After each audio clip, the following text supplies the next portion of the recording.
Hey everybody, I want to welcome you guys to the fourth and final night of Collision 2020. So this year we've been walking through various isms that are prevalent in our world and threaten the allegiance of a follower of Jesus to him, and it threatens the clarity of our witness. So we've covered again postmodernism, scientism, politicism, and tonight we're going to wrap up by looking at materialism. The materialism we're going to be addressing tonight specifically is the love of stuff, not the worldview that says that all that exists is the material world of matter. Our materialism is not necessarily in and of itself a worldview, but it does flow out of the worldview that says all that exists is matter. So tonight we're not so much going to be dealing with philosophical materialism, although we can't help but touch upon it a little bit, but instead we're going to be looking at the dangers that lie in placing the highest value on acquiring things. Now, when we do that, we may reject philosophical materialism in theory, but in practice, we're living it out. Listen to this quote from Randy Alcorn. He said, "A pure materialist has no room at all for the spiritual realm. Now, a practicing materialist may say whatever he wishes about the spiritual realm. He may go to church every week, he may serve communion or preach, but if he centers his life around the accumulation of things, he is therefore, despite his most heated denials, a materialist." And so Randy Alcorn makes a direct connection between what we believe about the world and how we live in terms of acquiring and chasing after possessions. So I want to get really real right off the bat here in tonight's talk. I would argue that all of us who profess Christ and identify with him as his children have been, and maybe right now are guilty of rejecting him practically by loving the things that we chase after or dwell on more than we love and chase after Jesus. Now, if you're watching tonight and you're skeptical of Christianity, and you've been uneasy with some of what you've seen concerning Christians and money, there's a chance that you have identified moments or periods of our lives when we have been distracted from pursuing the eternal things by chasing after temporal things. Now, I want to come back to that at the very end, but before we go much further, here's a few preliminaries I just want to touch on real quick. Kind of like last week, I want to point out some of the books that I read that kind of helped my thinking on the topic. These would all be good books, worthwhile reads for you. We've been reading through Jesus Among Secular Gods. I just quoted from Alcorn's book, Money, Possession, and Eternity.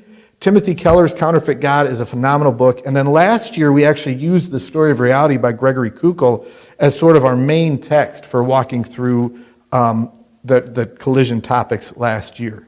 So those are all really good books, and they're books that I looked to as I was preparing tonight's talk. So I encourage you, if you're interested in any of them, to jot them down, and the notes for this will be available in the comment section on the YouTube video. Now, another thing, I totally forgot to point this out, and I think most of you know, but I want to just remind you that in addition to presenting tonight's topic, which will go live here tonight on Wednesday at 6:30 p.m., every Sunday evening we're coming back together for a live Q&A about the previous week's topic. So as you're watching the video tonight, if you have a question that comes up, you can email those to me at neil@bibleefc.org. And tune in on Sunday nights, the Bible EFC Adults Facebook page. It's written just like you see it there on the screen. And there you can join us at 6 o'clock for a discussion, a panel of people who are going to be talking about the topic of materialism. Not only that, if you forget or are unable to email the questions in advance, join us for the live conversation. And you can write questions and comments into the Facebook comment section, and we'll try and engage with those as we talk on Sunday night as well. So just a few things that I wanted you to know about before we dive into the hard stuff. And I want to thank you for joining with us these last few weeks. I don't know, Collision for me, we've done this now for, I believe this is the 5th year, and we've talked about some deeper theological things. The last couple of years, we've talked about some worldview issues and questions of apologetics. But I hope that all of this we discuss, deep and rich truth, serves to feed your hunger and appreciation of who Jesus is and your desire to pursue him. That's the goal, not knowledge for the sake of knowledge. So we're talking about materialism, and I do want to start off with a couple of definitions, kind of like we did last week. This first one is just Webster's dictionary definition, and you're going to see, again, both types of materialism mentioned. They actually led with Materialism as the idea that the theory that physical matter is the only fundamental reality, that all beings and processes and phenomena can be explained as manifestations or results of matter. So again, there's no spiritual realm. There's no God. There's no creator. All that exists is matter. That's kind of scientific or philosophical materialism. Now, obviously, what we're going to be talking tonight has more to do with these latter two definitions, a doctrine that the only or the highest values or objectives lie in material well-being and in the furtherance of material progress. So the deepest meaning for humanity, the deepest pursuing or thing we should be pursuing is the acquisition of things. Now I'm going to argue later that I think that pours out of that hunger or desire to pursue and take hold of more stuff comes directly out of a materialistic worldview that says that matter, that stuff is all that there is. The last definition of doctrine, that economic or social change is materially caused, is again having to do with the acquisition of stuff. It's not something we're going to spend a lot of time with. So yeah, and there are other definitions of preoccupation with or stress upon material rather than intellectual or spiritual things. And take note of materialism, hedonism, the overriding quest for personal gratification. In fact, in the book we've been using for Collision, Jesus Among Secular Gods, materialism is actually addressed under the heading of hedonism. And so it's seen as a pursuit of not only things, but a pursuit of things in order to please what's most important to us, and that is ourselves. And so you can read that in chapter 7 of Jesus Among Secular Gods. I hope that book has been an encouragement to you throughout. Now, the second definition, if you were to Google materialism defined, this is what would pop up on the top of the Google page. They start, again, with the materialism we're addressing tonight, a tendency to consider material possessions and physical comfort as more important than spiritual values. And then they talk about philosophy, the philosophical, the doctrine that nothing exists except matter, and its movements and modifications. So, I was going to say this at the beginning for a little bit of fun. I'll hold on to it for one more minute before we get there. But I want to ask, where do we see this type of materialism? And one of the first places that I think it becomes really apparent to us is when we view commercials. Now, think about some of the commercials that you enjoy, commercials that are memorable, they come quickly to your mind. Think about, for instance, car commercials. Now, depending on what type of vehicle they're trying to sell, there can be one of two different scenarios that are very common, and I bet you can think about times when you've seen this.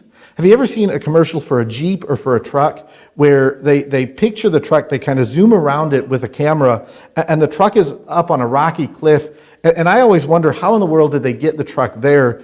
And in essence, it's not just that they're trying to sell you the truck, but they're trying to give you the idea that if you have the truck, you are able to get to places like that. Now, another one that's really common, and honestly, if these are done really well, I can even get a little teary-eyed when I watch them. But have you ever seen a commercial for a car where it'll go through the phases of life? And so the most likely scenario is the car will start with a young person prior to marriage, and then they'll show another clip where they're married, then a clip where they're having a baby, and then a clip where the baby has become a toddler, all the way up until the end of the commercial in this situation tends to be where they're giving that son or daughter the keys, and they're driving away with the very same car. I think it was a Toyota Camry that used to do that with the commercial. And in essence, what are they really selling?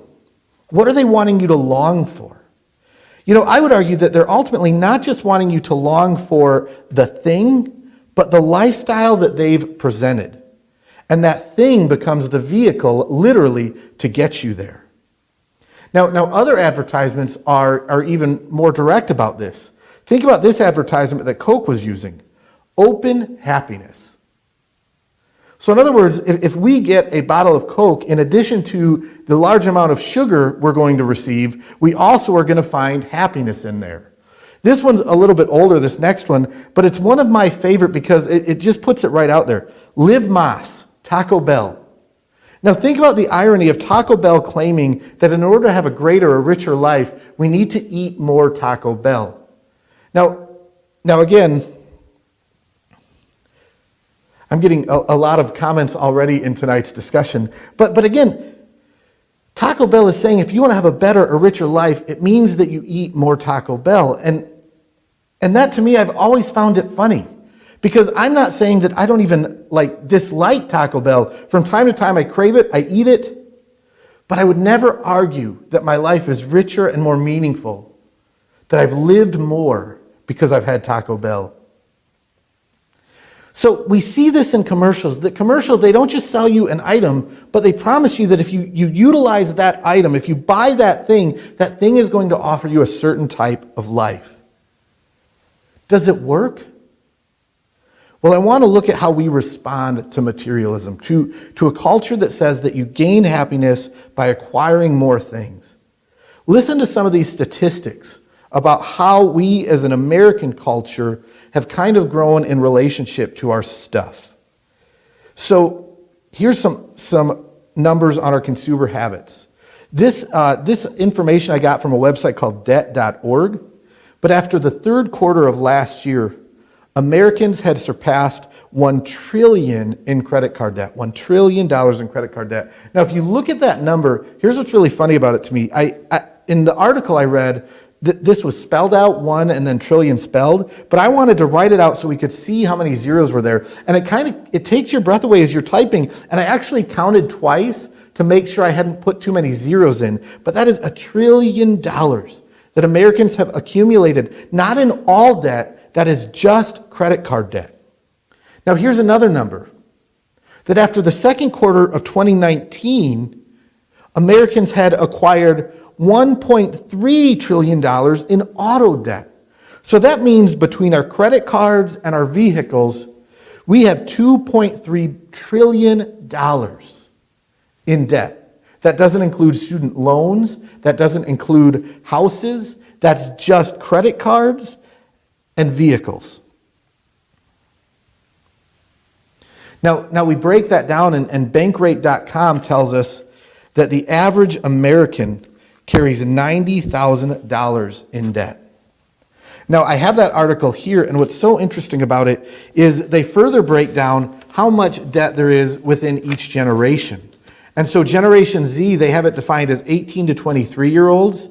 They average about $9,500 in debt. 24 to 39-year-olds, the millennials, they average $78,000 in debt. Now, the generation that I become a part of next month, Generation X, 40 to 55-year-olds, they lead the way with $135,000, over $135,000 in debt. Baby boomers, 56 to 74, average about $96,000 in debt, while 75 and above tend to carry about just under $41,000 in debt. So that breaks down then to say that the average American is walking around or living their life with $90,000 in debt. So I think that a part of a conclusion that we can draw and not maybe flesh out in entirety tonight is this, that the communication of the message, that happiness, that joy, that satisfaction is found in the acquisition of things has worked to the point that we as a people have spent beyond ourselves and really committed not just probably the near future, but the long-term future of our lives to paying off or finishing paying for what we have acquired. Now, what I was going to say a few minutes ago based on some of the comments I've already received this afternoon is that this talk was initially supposed to be given by Pastor Tim, but he came to me last week and he said, Neil, I've always thought of you as sort of an expert when it comes to matters of materialism, and I'll let you figure out how he meant that. But the question was raised, how does this apply to things like the acquisition of firearms or hunting equipment? Now, I bring that joke up because here's the other truth in all of this, is I think each and every one of us faces the question of, are we going to live to acquire things, or are we going to live to pursue Jesus? And it's not a question that we answer at one point in our lifetimes, but I believe it's a question that we wrestle with day in, day out. I wrestle with it. All of you listening, I'm confident, wrestle with it in one way or another. And it's a question that we not only have to ask ourselves, but it's a question we have to resolve ourselves to answer in a way that fits with who we believe God has called us to be. So a part of what we're seeing is that we live in a nation where products are offered to us that don't just offer us the product, but they sell us on the life that they want us to believe the product will bring us. And we've seen now, by looking at how much Americans are in debt, that we believe it. And we think that if we commit ourselves in our future to acquiring these things, somehow we are going to find on the other end of that more happiness. So here's the next question that we have to ask. Is it working? So there's a group called the General Social Survey Group. And they're a well-respected, a long-standing group that takes surveys of Americans and their happiness. And what they have found is that our happiness levels have been decreasing since the early 90s. And the number of people who are unhappy has risen 50% from 8% of the population to 13% of the population. Now, another group that puts out each year the World Happiness Report says that since the year 2007, and I believe this report came out in 2008, so it was about 10 or 11 years, but in that time, Americans' overall satisfaction has fallen by 6%. Now, what's interesting about that is 2007, if you remember, that was the year right before the market collapsed, 2008. And so in some ways, you would have expected 2008 to be really bad, but you would have expected us to be increasing from 2008 on as our markets and our economies recovered. And a part of what this information challenges is the idea that the larger amount of things that people have, the larger the gross domestic product grows, the happier our society and our culture will be. So yes, Americans have a lot of stuff. And yes, Americans are in debt because of the stuff they have. But no, Americans are not necessarily more happy. So now I want to ask this question. Is happiness a good barometer of whether or not materialism works? Is that a fair question to ask? And I want us to take us through a process of understanding that behind our desire to find happiness in things become a number of beliefs. And in fact, I believe will point to the deepest, darkest, or deepest, most desired places that exist within our hearts. So as you look at this mountain, I want to present to you that the top of this mountain represents the culmination of an event when we acquire money or things. So it may be that we've worked really hard, we're saving up lots of money, we're seeing our bank account go up, or it may be if you're more on the spendy side of things, you've worked really hard, you've gotten money, but that money has gone right out and you've acquired a great home, you've acquired more hunting equipment, always a great idea, just kidding. You've acquired the nice new car, you're going after things, you've acquired those things, and behind that acquisition of money or things, we're going to find the reason that you've acquired money or things.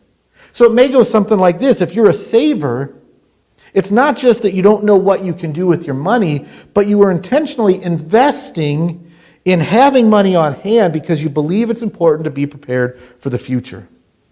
Now, when it comes to acquiring things, we can do so for any number of reasons.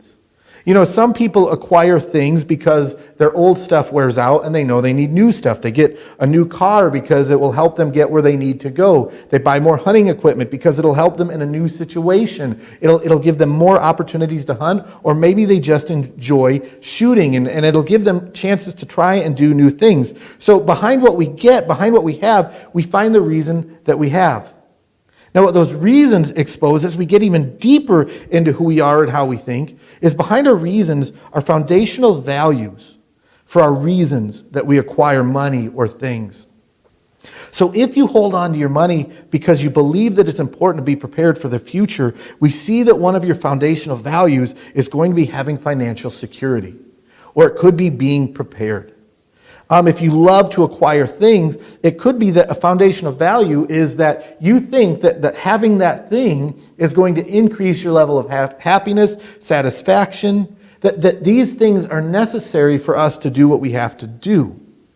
Now, when we start then to see the foundational values for the reasons we acquire money and things, that takes us even deeper to our understanding of the reality that we exist in that has established those values. So in other words, our foundational values come out of what we understand the world around us to be about. What's going on in the world? Where is the world headed? What do we need to have in order to be best prepared to engage the world we live in? So how we understand the world around us, how we understand reality, is going to inform what we value, which is going to then inform our reasoning, and our reasoning is going to inform how or why we acquire money or things. Now, when we get to that understanding of reality that has established those values, I believe that we're one step away from the deepest foundation that exists for each and every one of us. What is the ultimate that establishes your understanding of reality? So again, let's just go back to this example of we acquire money, we acquire things because we think that's important, because they're important to us, because they bring us much joy. Why do you have those things? Because they make me happy. Well, what is that foundational value? Well, what I value is my satisfaction, my happiness, my pleasure in what I have. Well, what does that say about what we understand to be going on in the world around us? We understand then that in this world, it's important to pursue your pleasure, to find satisfaction. And lastly, what does that tell us is that maybe, kind of like Randy Alcorn pointed out, whether or not we would admit to being materialist, we believe that ultimately there's nothing beyond this world and the things in it that exist, and so we might as well seek pleasure in what we can acquire here and now. The ultimate that establishes our understanding of reality may just be that we don't believe there's anything beyond this world. And if there isn't, then why not live to acquire all that you can now? So happiness doesn't work as a barometer.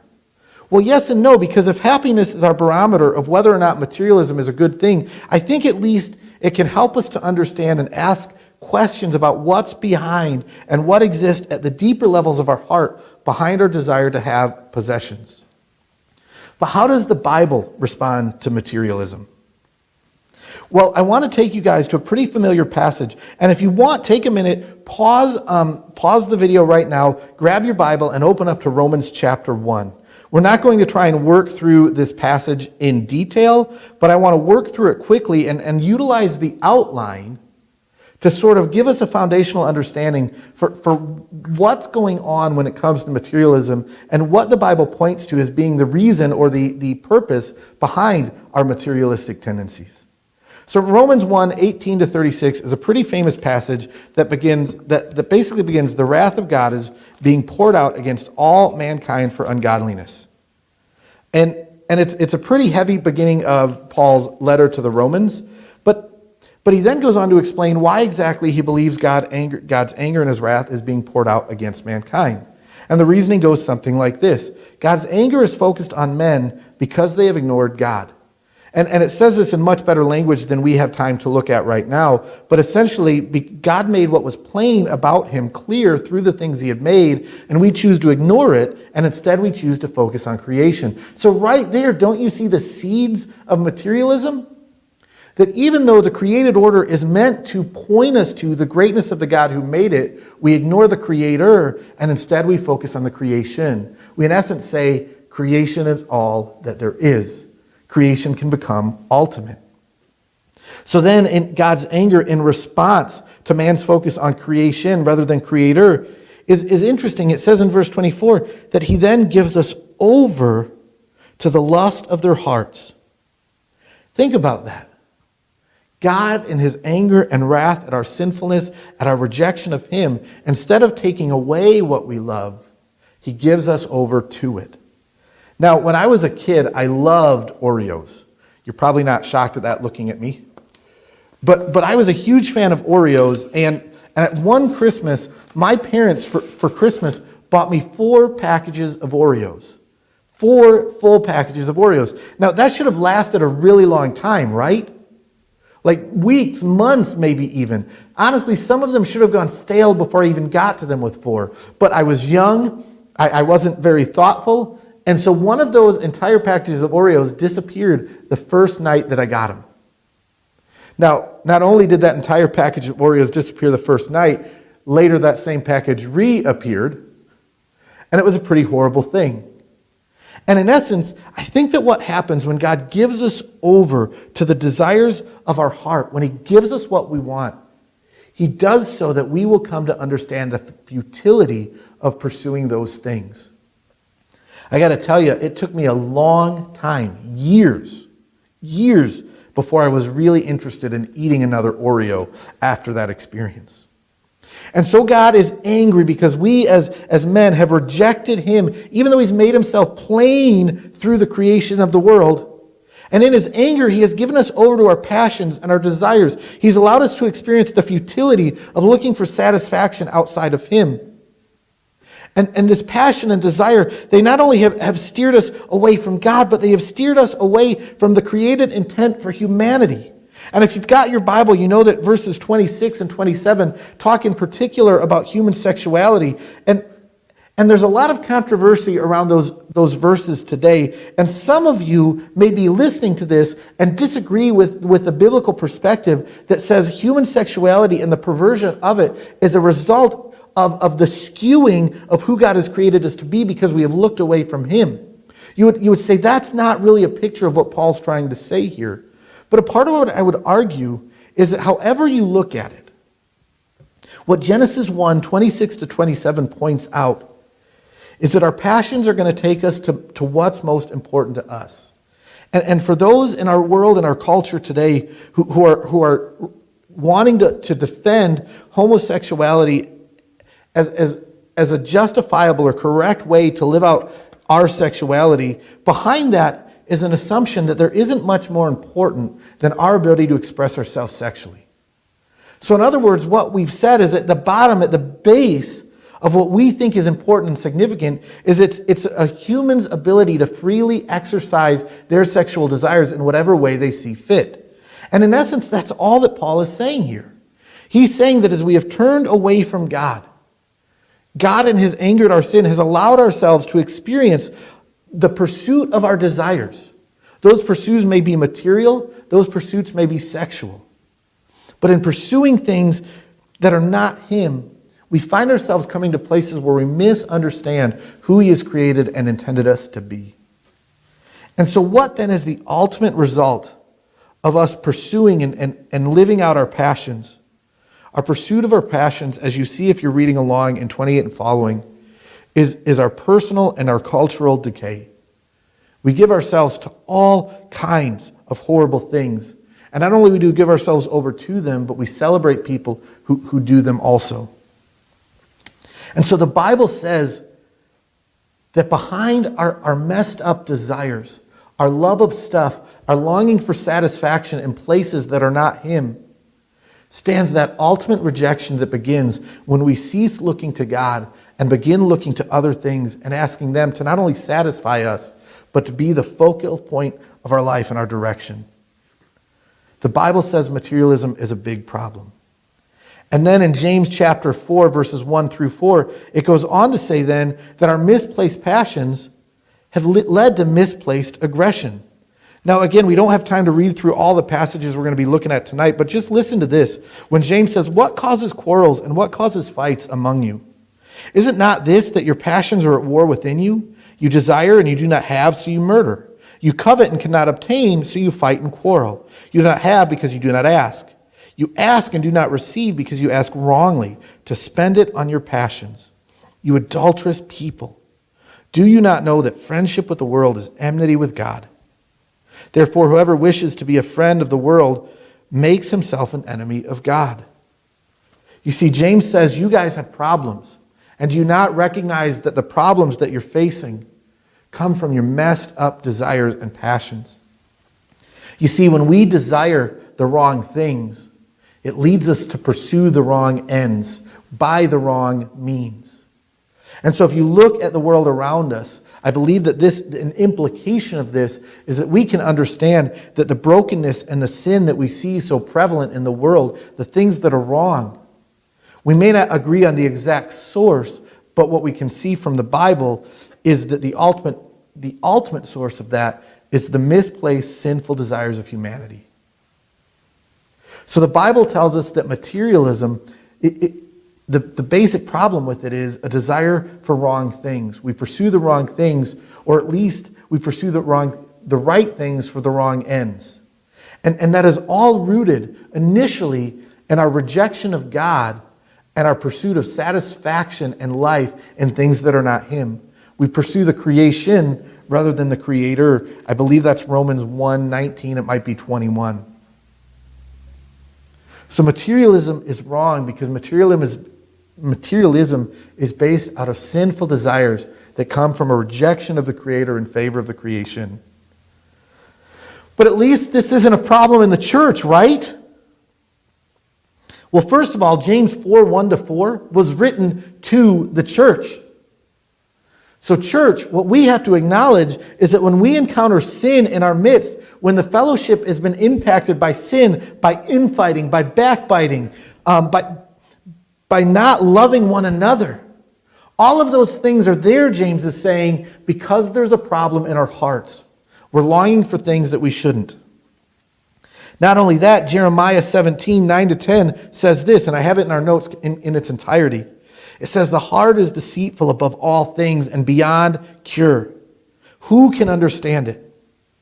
I, the Lord, search the heart and examine the mind to reward each person according to their conduct, according to what their deeds deserve. So right there we are reminded that the problems that we face are going to still be present in the church because we continue to wrestle with our sinful hearts. And the heart is deceitful above all things. And so the problem with materialism is that the wickedness of our heart allows ourselves to convince ourselves of the significance of all sorts of needs and things. We blur the line between necessity and want. And furthermore, we begin to live more for the things that we desire than we live to find satisfaction and life in God. But I want to note in verse 10 real quick of Jeremiah 17, the connection between what we long for and what we do. I, the Lord, search the heart and examine the mind. Why? To reward each person according to their conduct, according to what their deeds deserve. So God is searching the heart and the mind in order to reward for what we do. So out of what we love, out of what we long for, comes the things that we do. So this problem is going to exist in the church because the church is full of sinful and broken people. But there's another way that we see this problem in the church. We don't have time to read these passages, but 1 Timothy chapter 6, 2 Peter chapter 2 are places where those two authors, Paul and Peter, take time to warn the church about the danger of certain types of leaders. Watch out for dangerous leaders. Listen to some of the ways that Paul and Timothy describe these leaders. They are leaders who are puffed up. They're conceited, it says in 1 Timothy 6, but they ultimately don't know anything. They see godliness as a means of gain. And Peter says that because of that, they are willing to exploit us. They have a love of money that leads to despair. Their love of wealth ultimately leads them away from Jesus. It says these false leaders and teachers will sneak in destructive heresies to the church. It also says that these false leaders and teachers will entice unsteady souls. You know, I believe that we see this in one way that is very prevalent in our church today, in the teaching and preaching that comes from a group that is known as prosperity gospel teachers. You know, the prosperity gospel is a movement that has gained wide traction both in the U.S. and even more so in the southern hemisphere of our world. And it's a gospel that comes out of the American culture of Christianity that has been fed into these other places and is being used by sinful leaders to exploit the people of God for their own personal gain. The prosperity gospel is a dangerous thing. And before we get into what the prosperity gospel is, what is behind some of its beliefs, I want to point out a really great resource. Shai Linne is a pastor and a Christian rapper.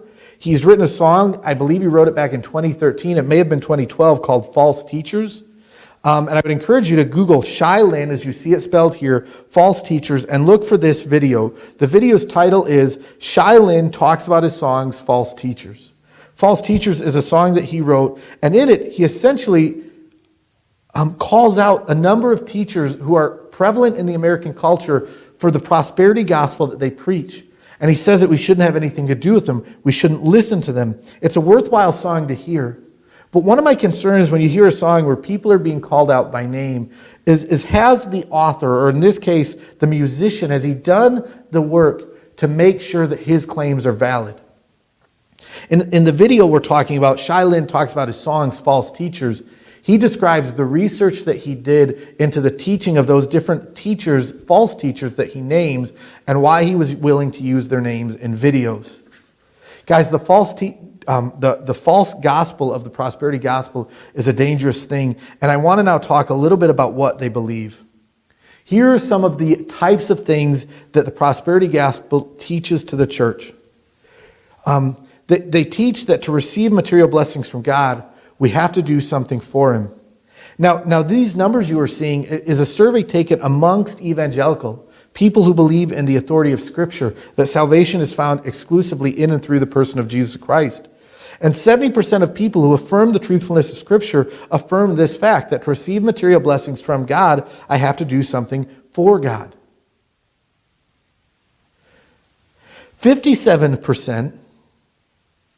26% agreed with that.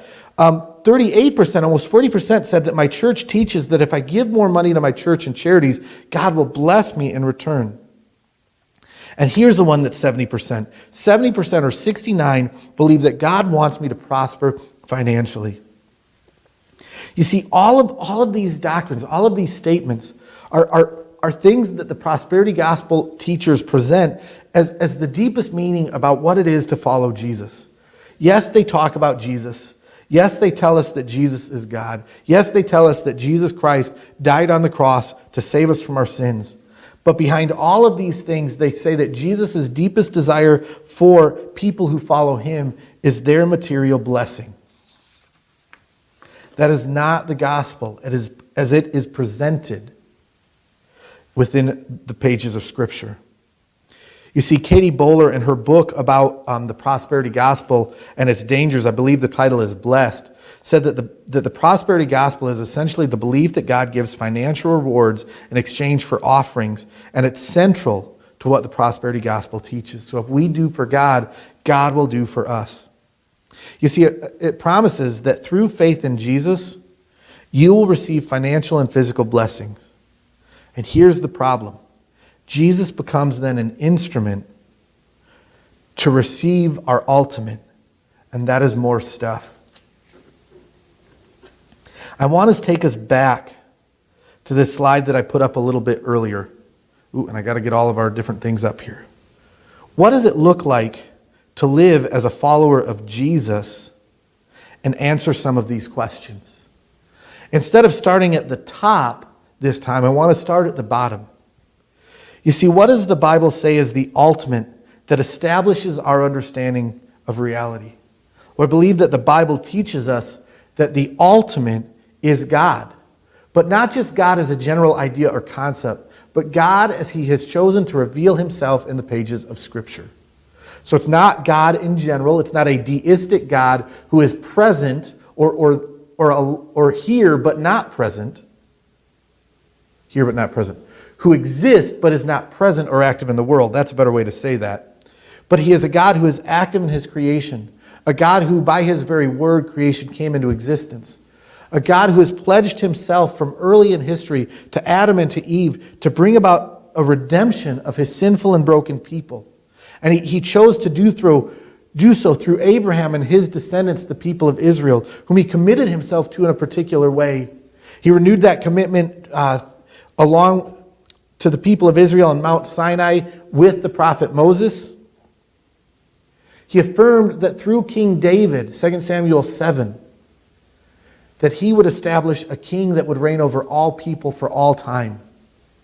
And finally, in the person of Jesus Christ, God has revealed himself most fully. Jesus was God in the flesh.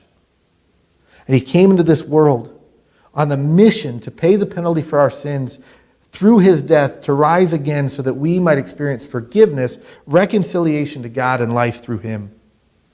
Not only that, but God's mission is only going to be completed in this world when Jesus Christ returns and is declared to be the king over all things. And all sin and all brokenness and all opposition to him has been removed. And all that will remain is a new heaven and a new earth. And a people who have been redeemed not because they were great, but because God is great. And they trusted in him. That then is our understanding of the reality that is taking place around us. And if that is what we believe to be true about the world, then it's going to affect things that we find to be important. You see, I believe that for the follower of Jesus, there should be nothing more important than the glory of God. It should drive all that we say. It should drive all that we do. It should drive all the ways we think about using our resources. You see, our ultimate foundation is that God would receive glory in our lives, through our lives, and by the means of the resources that He has entrusted to us. Our desire is that more and more people will know the goodness of God. So then if that is our foundation, that God receive glory and praise, that His name be lifted up above all things, then that foundation, that value will drive or give us a reason for how we view stuff. It's not that we won't pursue things, we need things. It's not wrong to have a shelter over our heads to keep us protected in weather. It's not wrong for us to have food to eat. It's not wrong to have clothes to wear. I don't even believe it's wrong for us to enjoy things God has made in creation or enjoy things that people in their wisdom have been able to develop. All of those things are fine and good. But what we acquire, what we do with what we acquire, should not ultimately be driven by our own desires for things, but it should be driven by our mission to make sure that God in through us receives more and more glory. So in the midst of this, what becomes of our pleasure? So is Christianity sort of offered as an opposition to pleasure seeking in materialistic gain? Or within Christianity, is there a place for pleasure? I've got a series of verses that I want us to look at. We don't have time to read them all, so I encourage you to go to the notes that we're going to be putting on our YouTube page and take time to flip through them there. But let's just begin to think about how the Bible speaks of pleasure. Psalm 34, 8-10 says this, "Taste and see that the Lord is good. Blessed is the man who takes refuge in Him. Fear the Lord, you His saints, for those who fear Him lack nothing. The young lion suffers want and hunger, but those who seek the Lord lack no good thing." Psalm 37:4 says, "Delight yourself in the Lord, and in turn He will give you the desire of your heart." But the desire of your heart is the Lord. Lamentations 3:22-24. Lamentations is a book lamenting, mourning all that is going on in the midst of Jerusalem as the Babylonians are bringing it to its end for that point of history. And Jeremiah, the author of Lamentations, is looking on as the city is destroyed, as people are killed, and he's mourning all that's taking place, and he's mourning the impact that's having on him. And in the midst of his mourning, he reminds himself of this. He says, "The steadfast love of the Lord never ceases. His mercies never come to an end. They are new every morning. Great is your faithfulness. The Lord is my portion, says my soul. Therefore I will hope in Him." The goodness of God is good enough to sustain us in the midst of the loss of material blessing and hardship, material blessing and wealth. John 10:10, Jesus says, "A thief comes to steal, kill, and destroy. I have come that you may have life and have it abundantly." But what is that life? Jesus says in John 17:3 that eternal life is that they would know the only true God and Jesus Christ, whom He has sent. John 6:35 says, "I am the bread of life. Whoever comes to me shall not hunger. Whoever believes in me shall never thirst."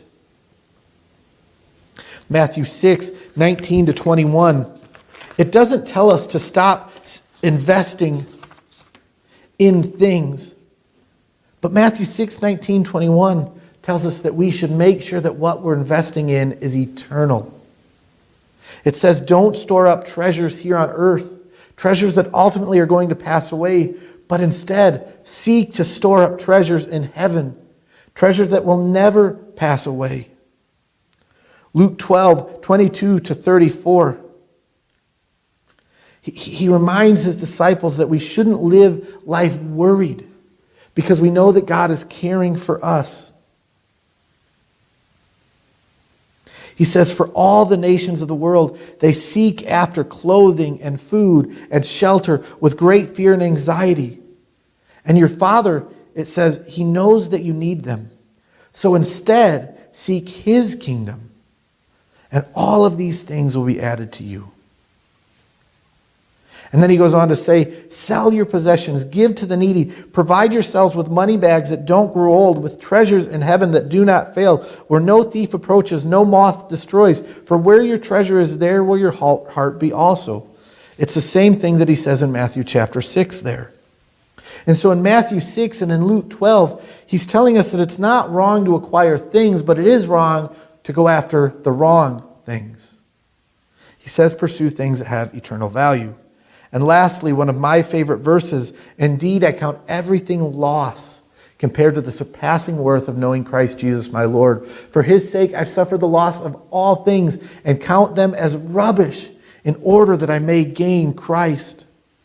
You see, so the biblical understanding, the biblical picture that we are given of what it means to be fully human is not that pursuing Jesus means the lack of pursuing pleasure, but pursuing Jesus means that we understand that we are ultimately only going to find lifelong, eternal satisfaction and pleasure in pursuing Jesus. You see, when we pursue the materialistic things of this world, whether it be more toys, more money, larger houses, more houses, whatever it may be, better cars, all of those things will one day be gone. And only what will remain is Jesus and those who have trusted in him. And so what we then should pursue is things that will be established not here in temporal earth, but things that will be established in eternity with him. Christianity doesn't say our pleasure is a bad thing. Christianity says make sure that we're pursuing pleasure where God intends us to find it. You see, and here's what's ultimately so wrong with the prosperity gospel that essentially says God's desire for us, or our reasoning for pursuing God, should be that we would receive material blessing. And the problem that comes up with materialism that says there shouldn't be anything more important to us than pursuing the acquisition of stuff is both of those things are so bad because ultimately Jesus is so good. When we live for possessions rather than Jesus, we are like kids at Christmas who play with the box and throw away the toy. Yeah, the box can be fun for a little while, but it proves that we can't tell the difference between trash and treasure. You see, the prosperity gospel, materialism, they ultimately come from the same cloth. Because the prosperity gospel talks about Jesus, tells us about the great things that he has done, but then it tells us that Jesus' purpose and existence is ultimately to bring us material satisfaction. Materialism just completely ignores Jesus and God altogether. It says the only thing that is real is what we can see, what we can touch, matter. The spiritual isn't even a thing. And so if the only thing we have is the here and now, what is made, then the purpose of our life might as well be to acquire as much of it as we can while we are alive. Both of those ignore the ultimate and instead pursue the temporary. So what becomes of our material possessions? So I had a good friend at my last church named Brian Mann, and Brian Mann is now the executive director of Greek InterVarsity, which is the InterVarsity Christian Fellowship ministry to fraternity and sorority students. And Brian would talk about ministering to fraternity and sorority students, and one of the things he would say is that there's always going to be two really big questions. Questions of what we can do in terms of sexuality, and questions in terms of can we or can we not drink. And Brian had a great way of saying it.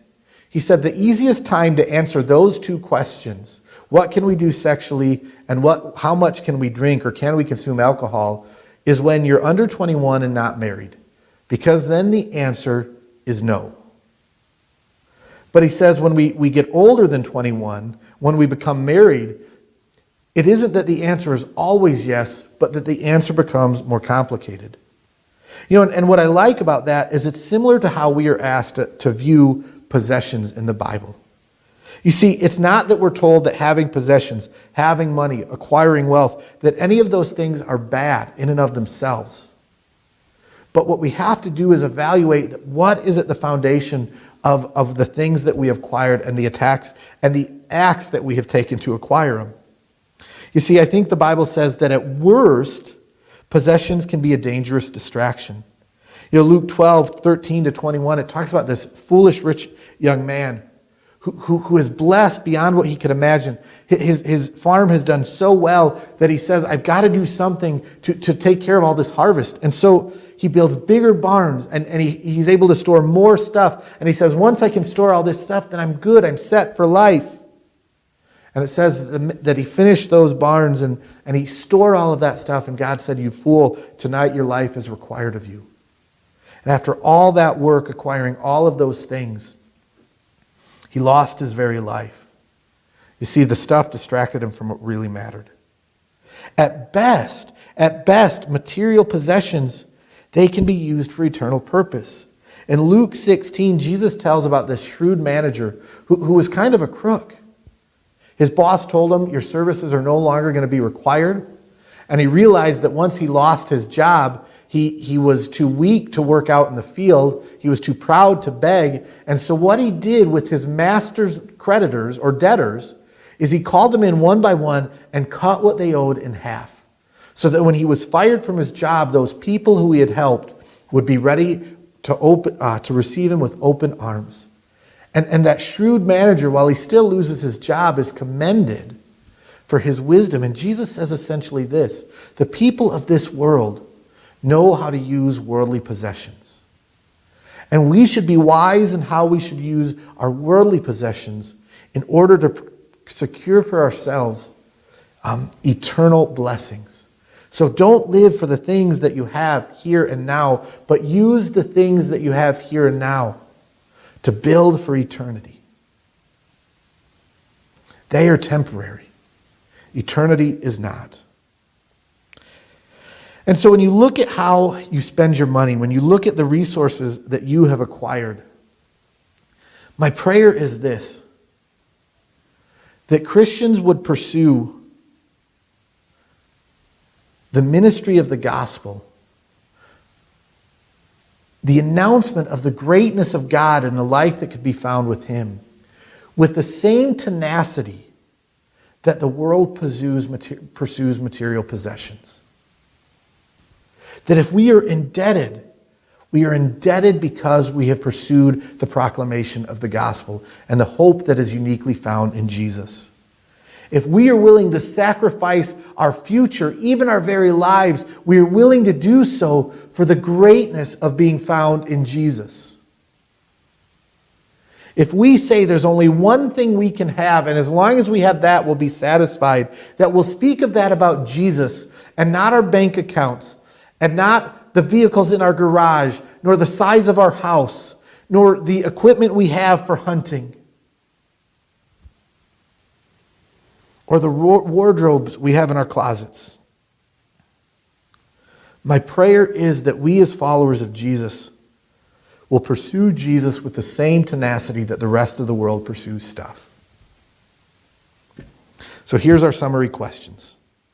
For those of you who are followers of Jesus, does how you have used your resources and wealth communicate that Jesus is best? And be honest. And I've got to be honest too. You see, I think too often we get caught up in the American dream. And we forget that we ought to be living like we talked about last week for the eternal kingdom. Secondarily, would you be willing to give up anything and everything for Jesus? Or would you rather give up anything and everything in pursuit of a better 401k?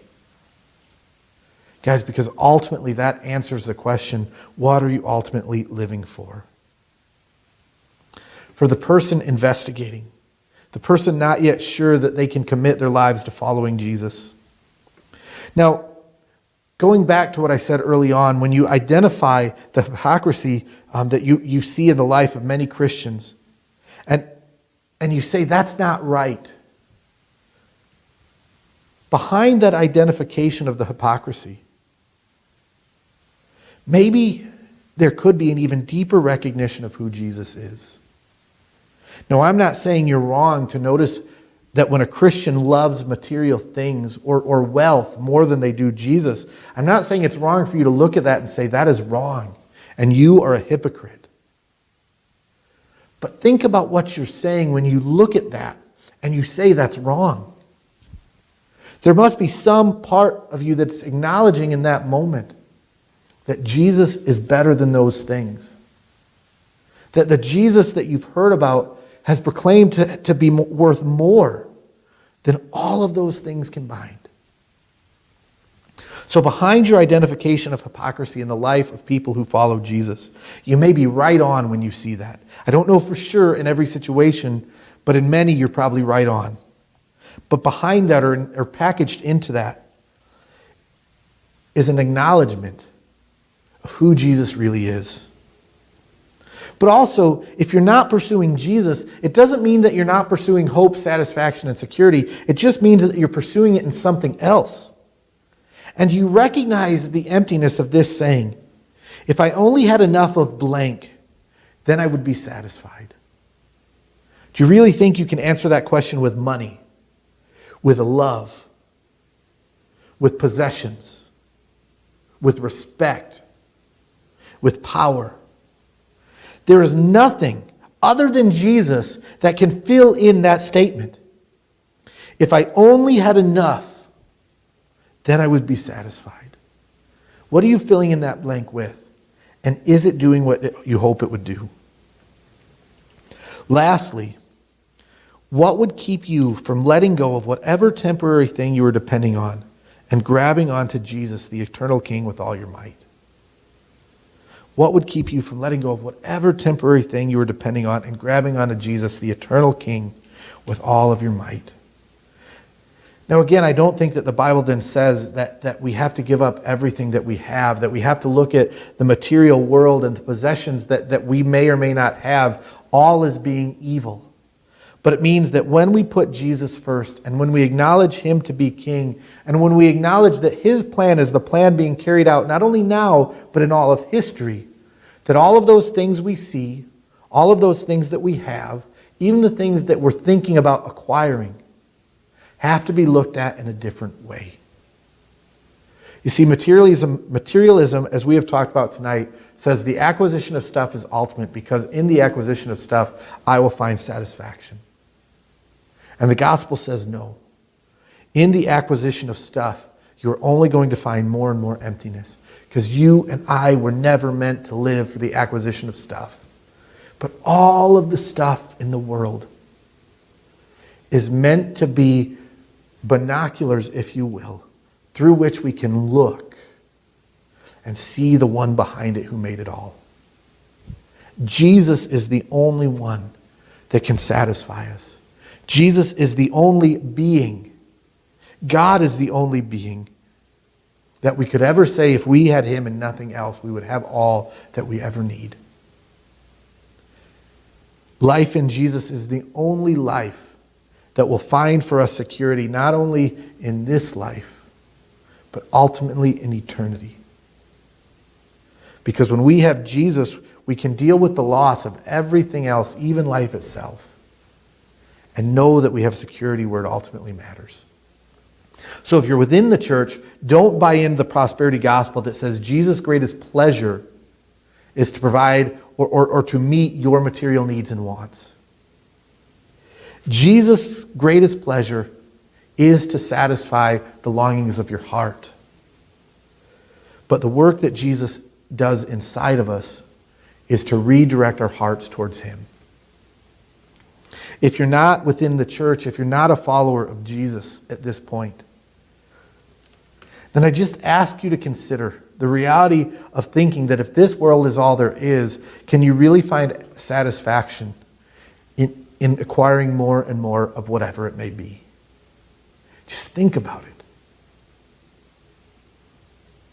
And you recognize the futility of that. Then I invite you to turn and put your trust in Jesus, the one who has always been, the one who is today, and the one who will be for eternity going forward. Thanks so much for joining us for Collision 2020 and for tonight's talk on materialism. Again, look forward to answering questions. You can email them to me at neil@bibleefc.org or hop online with us at Bible EFC Adults on our Facebook page and join us for the conversation continuing Sunday night at 6 p.m. Have a great day, and we look forward to seeing you and being with you again soon.